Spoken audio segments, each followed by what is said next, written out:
उनको कुत्ता नहीं पहुंचता, वो आजकल सोशल मीडिया पर आकर सबको गाली देते हैं, मुख्यमंत्री को भी गाली देते हैं। जिनको कुत्ता भी नहीं पूछता है वो भाड़े के टट्टे सोशल मीडिया पर आकर सीएम को गालियां देते हैं। ये शब्द किसी लफंगे के नहीं है।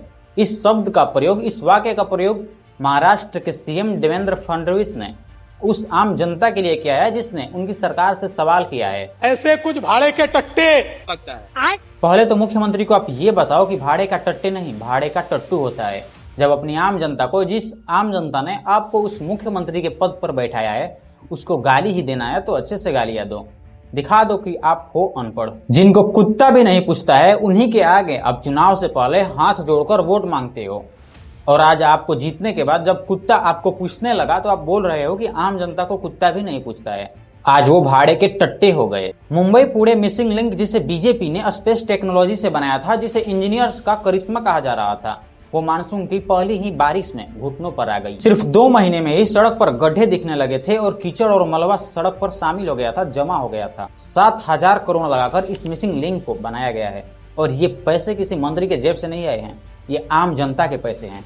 आम जनता अब टैक्स भी दे, परेशानियों का सामना भी करे और सवाल भी ना उठाए। मानसून में मुंबई के सड़कों का क्या हाल होता है, आम जनता को कितनी परेशानियों का सामना करना पड़ता है, पर जब वो सवाल करते हैं तो उनको भाड़े का टट्टू कहा जाता है। कुत्ता भी उनको नहीं पूछता है, उनको एंटी नेशनल, एंटी महाराष्ट्र बोला जाता है। यही इस देश के नेताओं का और अंधभक्तों की परेशानी है। अगर आप मोदी के खिलाफ बोल दो, मोदी के बारे में बोल दो, तो अपने एंटी नेशनल हो, आप देशद्रोही हो, आप पाकिस्तानी हो।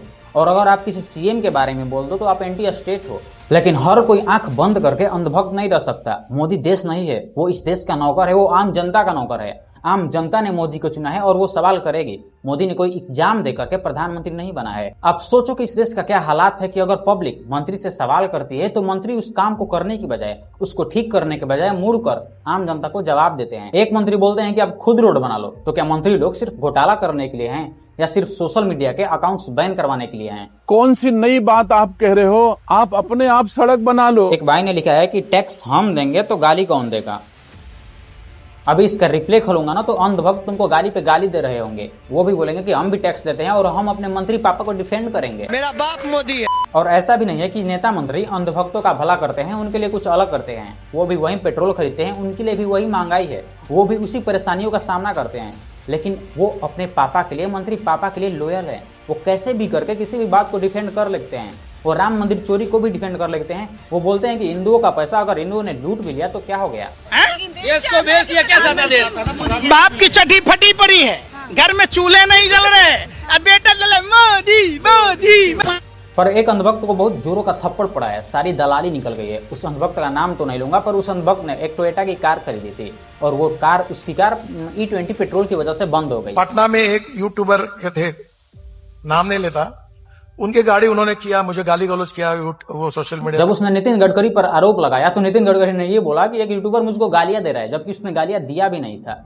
नितिन गडकरी और कार कंपनी दोनों ने उसको धो दिया। तो ऐसा नहीं है कि ये लोग अंधभक्तों के लिए कुछ अलग करते हैं, बस उनके दिमाग के साथ खेलते हैं, हिंदू मुस्लिम करते हैं और ऐसा फील करवाते हैं कि अगर तुमको सच्चा सनातनी बनना है, अपने बायो में जय श्री राम लिखना है, तो तुमको बीजेपी को सपोर्ट करना ही होगा। और बस इतना से वो लोग पापा पापा करते हुए चले जाते हैं।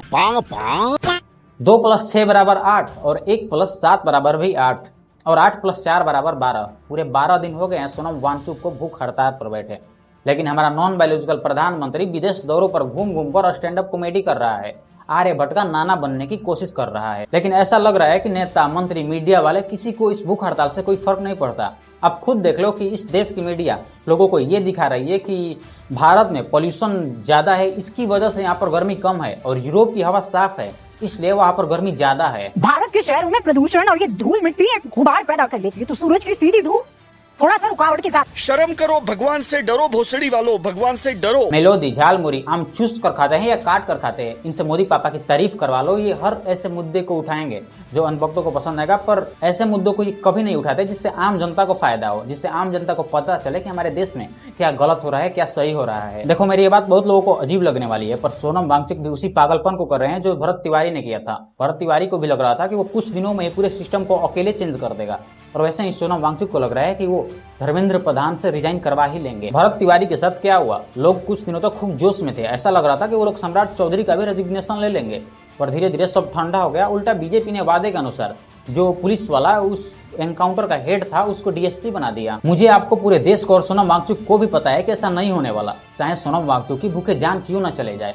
और जिस धर्मेंद्र प्रधान को देश के 12 बच्चों के मरने के बाद भी फर्क नहीं पड़ा, उसको किसी के भूखे रहने से क्या ही फर्क पड़ेगा। जो धर्मेंद्र प्रधान टीवी पर आकर बोलता है कि जिस तरह से रेप और मर्डर नहीं रुक सकता है, उसी तरह से इस देश में पेपर लीक भी नहीं रुकेगा, तो क्या आपको लगता है कि वो धर्मेंद्र प्रधान रिजाइन करेगा? जिस देश का प्रधानमंत्री हर सेकंड बस पीआर करवाने के चक्कर में लगा रहता है, जिस देश के प्रधानमंत्री को अपनी आम जनता के परेशानियों से कोई फर्क नहीं पड़ता, जो प्रधानमंत्री नीट पेपर लीक के बाद 12 बच्चों के मौत पर एक शब्द नहीं बोलता, आपको क्या लगता है कि वो धर्मेंद्र प्रधान से रिजाइन करने को बोलेगा? मुझे पता है कि ये वीडियो सोनम वांगचुक सर के पास नहीं पहुंचेगी, पर अगर कैसे भी करके पहुंच जाती है तो उनसे एक रिक्वेस्ट है कि अब ऐसे अनपढ़ नेताओं के लिए अपनी जान खतरे में मत डालो।